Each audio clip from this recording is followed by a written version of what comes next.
And now we are taking a closer look at the NATO-Ukraine Council, which is also gathering today. And now we are joined by our very guest from Kyiv, Mr. Jozef Hrabina, to discuss perhaps a bit further a situation within the European Council and the NATO-Ukraine Council as such. That's right. So our next guest today is Mr. Jozef Hrabina, a Geopolitical Risk Advisor from GeopoLytics. Mr. Hrabina, a pleasure to have you. Thanks very much for joining us. All right, so NATO Secretary General Jens Stoltenberg calling a virtual meeting of the Ukraine and NATO Council. Tell us what are going to be the main subjects of discussion today? A new aid package for Ukraine. We know that the previous meeting has agreed upon 100 billion help for Ukraine, divided into several tranches for the upcoming years. But this packet was blocked by Hungary, according to our information, which is of course unfortunate. And I think this is the situation is of course critical. I don't have to reiterate that. We all know it. CIA Director Bill Burns also said that if Ukraine is not going to get a new aid package, it might lose work by end of this year. So I think the situation is dire, and there is very much pressure on NATO allies to deliver help. So I hope this is going to be the summit that will at least deliver some results. And what role do you think that an UC play in crisis consultations between NATO and Ukraine? How do you see it? Well, it's a steering role. It's a steering role that that enables allies to understand Ukraine's needs.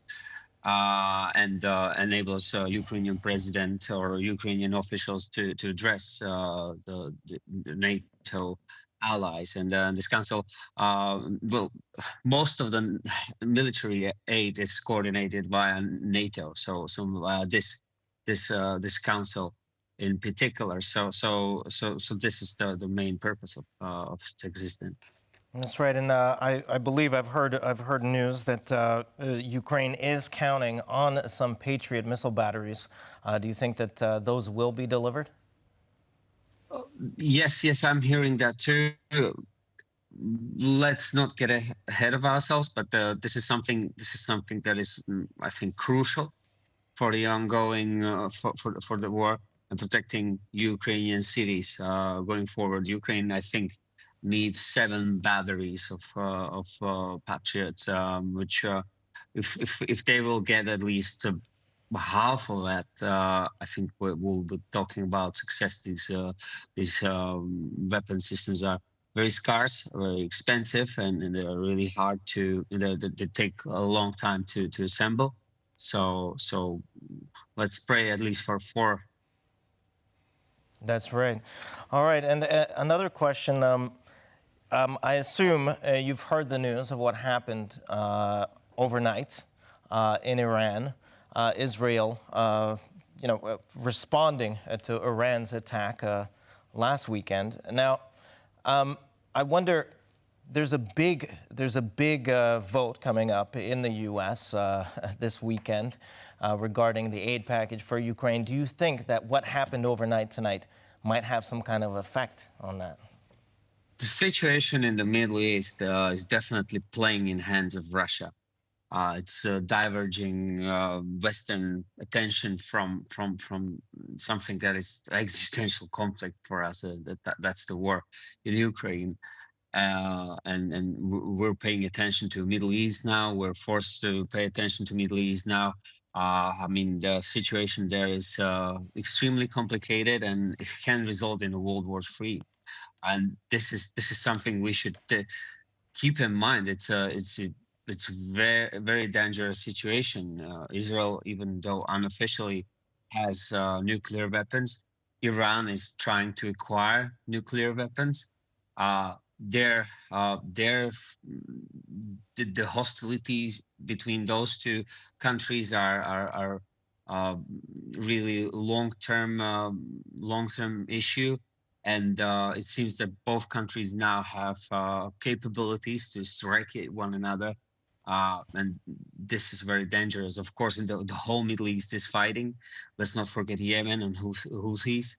Let's not forget ongoing sectarian violence in the Middle East. That is at the moment maybe a secondary issue, but definitely a good fertile ground for future conflict. You So let's mentioned, hope. right, so, but you Yes. mentioned that Russia perhaps is in a way now tied to the situation in the Middle East, from what I understand, and that, well, Iran is closely collaborating with Russia on multiple points. So do you think, because you hinted this, but I really want to focus on that, do you think that we are facing a horrifying potential for this situation to escalate and become a World War III, for instance? Or is it absolutely too far stretched? It's not too far stretched. We knew that this region is a geopolitical hotspot, and I would say it's in turmoil for past 30 years, and it's a place where all great powers meet. They compete with one another. We saw Syrian war, the escalations after downing of Russian jet by Turkish army. We really, I mean, also incident from 2013 when the U.S. was contemplating contemplating sending boots on the ground after Assad's chemical attack on rebels. Russia has withdrawn its already sunken cruiser Moscow, capable of carrying nuclear-armed cruise missiles. When the U.S. was retreating its own ships battle group to Red Sea, that they were forced to turn away. So this is, I mean, if the allies will step in on the Israeli side, Russia will step in on Iran's side.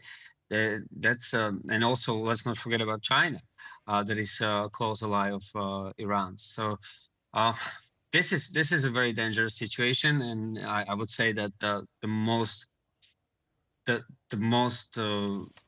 desirable now is the de-escalation of these attacks, and I hope that Iran won't retaliate for tonight. They official channels in Iran demented any kind of attack on Israeli side. They said that they were trying to cross their airspace. So let's hope that Iran will de-escalate now and won't retaliate. That's right. Hopefully they will de-escalate. And thankfully, so far, neither Israel nor Iran have confirmed that anything happened at all. So far, only U.S. officials have confirmed that something happened overnight. So hopefully it'll stay the way that Israel and Iran, that approach, hopefully will stay that way. Mr. Hrabina, always a pleasure. Thanks very much.